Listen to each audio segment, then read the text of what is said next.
Upsets in sports and esports are some of the most entertaining results that you will ever get, even if they mess with the tournament a little bit. Think back to last year, top esports getting beat by GAM, well, granted due to a kind of fluke in the game, may have changed the outcome of the entire tournament. It not only allowed Rogue to get out, but rarely are upsets about the team that, the underdog gets out, because they typically get beat at some other point later in the tournament. But because DRX ended up going on to win when they came out of that same group and nobody expected them to go on as the 4th seed from the region, those upsets and those teams from the top 2 regions not getting out are pretty massive. So coming into 2023, the question was, are we going to see any major upsets like that again, and who could potentially run the table? Even though JDG and Gen G are clear favorites, could an outside dark horse like G2 or maybe even like the 3 seed in LNG or 4 seed in Weibo, could they get hot and end up taking it all? The answer clearly from last year is yes, but they have to make it out of the Swiss stage first, which can be more penalizing than the group stage of last year. Last time we talked was at the end of round 1 of group stage, so round 2 came and still no upsets for the most part. The question is whether you consider G2 an upset at this point, but personally, I wouldn't. I think the conversation at the beginning of the tournament was that, yeah, we all kind of expect G2 to get out of Swiss stage. If they don't, it's a failure. And if you just take the logical steps there, in order for that to happen, either Weibo or Damwon or D plus Kia has to miss it. Like, it's as simple as that. You're not going to see anybody else collapse, and typically we expect the LPL to probably be that team that drops it. And that's exactly what happened, and it was a very close game, but yeah, G2 ended up taking it. Other than that though, like, look at every game that's happened so far. There really have not been many upsets. There's been in region matchups, the draw has kind of given us some wonky results, at least through 2 rounds, that it's like, okay, sure, but there's been no official upsets. So going into round 3, and we just had the 2-0 matchups last night between JDG and LNG and Gen G and G2. There's a lot of G's in that, holy crap. G2 Gen G was the first series that we were looking at to see, okay, could an upset happen? If so, G2 catapults himself into possible dark horse title contenders. If not, then we get a really good bracket draw, because for those that don't know, the 2 teams that come out of these series are guaranteed to be on opposite sides of the bracket. So in an ideal world, you would want Gen G and JDG to finish their business and get it done so that the bracket stage is seeded in the best possible manner, because that's the final most people are expecting at this point. That is exactly what happened. LNG did notably keep it kind of close. They did take a game off of them, and even in games 1 and 3, there were some moments where you kind of felt like it might happen, but for the most part, JDG had control of this series. But that's been the nature of JDG, LNG every time they've played. If it's a best of 5 series, it's gone to 5 games. Best of 3 at Worlds, it went to 3 games. So if we see a rematch of these 2 teams, there's a very clear world where JDG could take it, and they could be on the same side of the bracket in the next stage, assuming that LNG does end up making it through with whatever matchup they have left. For G2, unfortunately, wasn't enough. I don't know what happened with their drafting this past night. It just felt weird.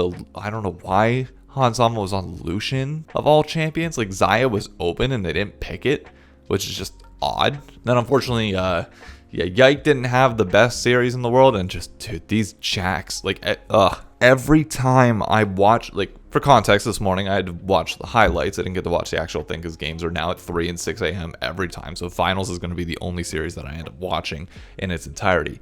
Yeah, like, every time Jax was picked, he was flash stunning 3 people.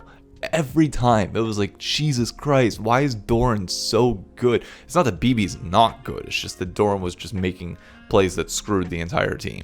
Do I expect G2 to bounce back? Yeah, you lost to a tournament favorite. Cool. Now you're going to face one of the people that wins out of the 1-1 bracket, or possibly LNG. It would be the worst luck for them if they get LNG. But think about it, the winner of NRG versus MAD is going to be playing in the 2-1 pool in a best of 3 elimination against G2. And if you think that G2 can't beat either of those teams, I think you're just wrong. And that, as an NA fan, like, obviously, I don't want to say that, but it's the truth. You have to be a little bit honest with yourself. I still have faith. Speaking of North America, let's go over those results from round 2 and preview round 3. Let's start with the 1-1 group. NRG versus Mad Lions, which I just mentioned, should be a fairly close matchup. NRG, being our 1 seed, had a really nice bounce back win against Team Liquid. Mad Lions bouncing back against BDS. So both of these teams coming off of domestic matchups that they were able to win again, similar to how they did in playoffs. And the question is, how are they going to match up? This is actually going to be a very good test of strength between the LCS and the LEC. My general sense of the power between North America and Europe is that we are slightly behind G2, but we should be above everybody else. So if that rings true, then NRG should be able to beat Mad Lions, and they've been stepping it up as time has gone on throughout the tournament. Granted, it's only been 2 games, so, but Palafox looked better, FBI looked better. Just everybody on NRG stepped it up. Granted, it was against a domestic opponent, and this will be the first real test that we see of whether they can actually scale this against an international team. I'll be honest with you. If either one of these teams want to stand a chance at getting out, realistically, you need to win this match. You're going to need 2 best-of-3 series against potential LCK or LPL teams to really test yourself and get out. It's not saying that they can't get out otherwise, but if you can't take care of business against another Western team, then realistically we're only getting 1 or 2 out. So if you don't win this, it's going to be a problem. The flip side of this is C9 versus T1. I don't think anybody is going to favor C9, but I will say T1 has not looked good this tournament. Granted, they lost to Gen G, but you go back to their first round matchup against Team Liquid, they nearly lost that, and Team Liquid could have closed that out. They fumbled it and didn't, which sucks. But it does open the door for a Cloud9 team that did look better in their opening round matchup against Mad Lions and had some moments against LNG where it looked like they might have been able to do it. But as North America has done twice now in both the T1 versus TL series and the C9 versus LNG series, we get leads, we just chuck them away. So do I think we can win this series? Honestly and wholeheartedly, yes. But I don't think North America has ever beat T1. I don't think you understand how monumental of an upset this would be, and it's going to require that. I would still have some faith though. You never know. And finally, the last North American team, we got blessed by the gods on this one.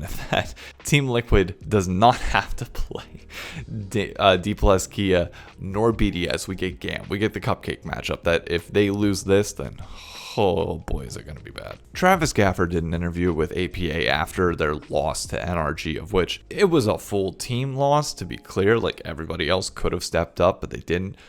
But APA ran it down pretty hard. Some people might take issue with this interview for whatever reason, because he was upset that he lost and wasn't doing, it was a 2-minute long interview where he didn't say much other than just pissed at himself. But that's good. I want you to be locked in during the tournament. That's why I keep saying, in terms of brand building and brand image, where people are oh, players need to do more. Yeah, they need to do more before the tournament starts, because once this tournament starts, it's a lot all at once. Him getting himself or beating himself up in this moment is actually really good. I like that. It gives the perception that, yeah, I need to fix my shit if we want to be able to win this. We should be able to beat GAM, but if I play like that against literally anybody else that we get in our 1-2 draw, we're still going to lose anyways. So good. I like that from APA.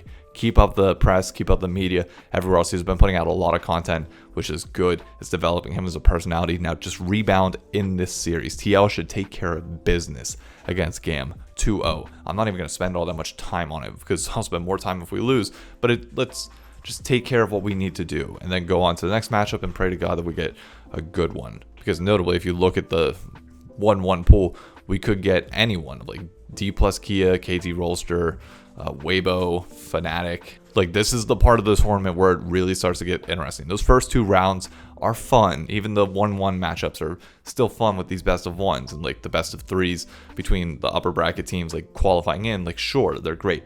Now's when the pressure kicks in. And there is more pressure in these best of 3 series than we've ever had in group stage of Worlds. Sure, you'll have some pretty intense best of ones, oh, you have to win this, but there's always a chance that something else could happen. It's no, you win this and you move on, or you're done. Speaking of that, let's take a brief moment to talk about Swiss Stage. The viewership of this year is just insane. We're hitting 1.5 million plus on almost every significant game in group stage. We're just crushing numbers, and obviously North American fans can't even tune in that much, which is expected. We don't have as many North American fans watching League of Legends, so you fully expect that in the time zone that's better for Asia.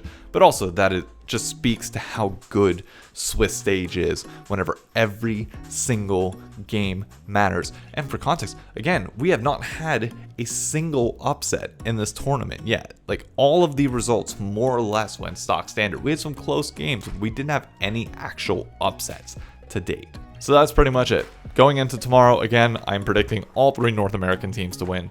Why would I not? 2 of them are very realistic in TL, and NRG. Cloud9, you got a miracle on your hands, but I believe. I've got faith. That's it. I'll catch y'all on the next episode. Adios. Be sure to like, comment, and subscribe down below. Peace.